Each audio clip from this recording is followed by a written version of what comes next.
Kjo është fatkeqësi. Një shkurtimisht, Beni, se e bëm shkurtimisht dhe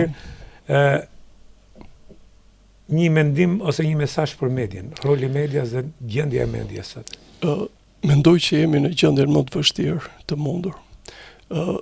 Uroj që të shkojmë drejt të respektimit kanoneve bazë të gazetarisë dhe kam ëndër që media shqiptare t'i kthehet terrenit, t'i kthehet shqiptarit vërtet. Ne nuk dim si jeton shqiptari thjesht. Ne nuk dim se çfarë bëhet në Shqipëri. Ne dim vetëm çfarë bëjnë politikanët dhe ne dim vetëm lajmet skup. Pra Rama ka një të drejtë kur thot që s'po e përdor atë fjalë, po kur thot që ju thot shifni vetëm Shqipërinë e studiove dhe e Rognerit. Po, por ka një problem të madh këtu që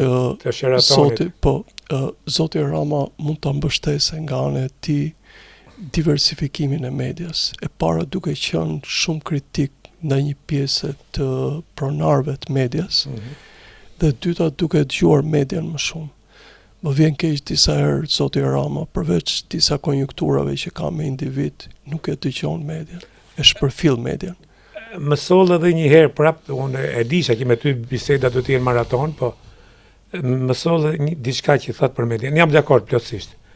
Por nuk jam dakord se gjithmonë ndodh kjo, po në 3 ditët e fundit ku Berisha dhe Rama shkuan në televizionet të ndryshme, ke Topi, ke Klani, ke 24 News, ku e diun.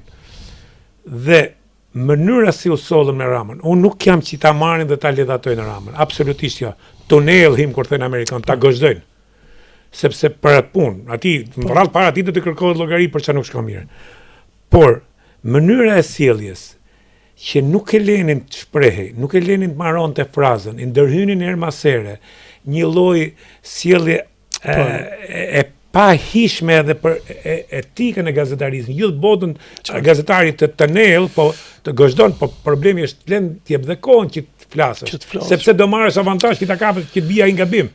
Dhe këtë nuk e bënin me Berishën, dhe nuk e kanë bërë kjo histerike. Kjo është historike, se thash histerike. Shkogoja për Berishës. Po. Dhe këtë nuk e bën me Berishën. Pra, unë jam dakord apo jo? Por aman, tash ti pretendon të vinte pushtet një njeri që ka krimen kurriz në mendimin tim, le ta japi verdiktin drejtësia, po ose në qeverisjen e tij janë bërë krime monstruoze. Përmendim këtu vetëm Gërdecin e 21 janarin e pa llogaritur çu bën në 97-ën. Përse ky double standard i medias? Në momenti që po jetojmë, unë them që ka diçka. Ka filluar një lloj empatie keqardhje për Zotin Berisha. Përse?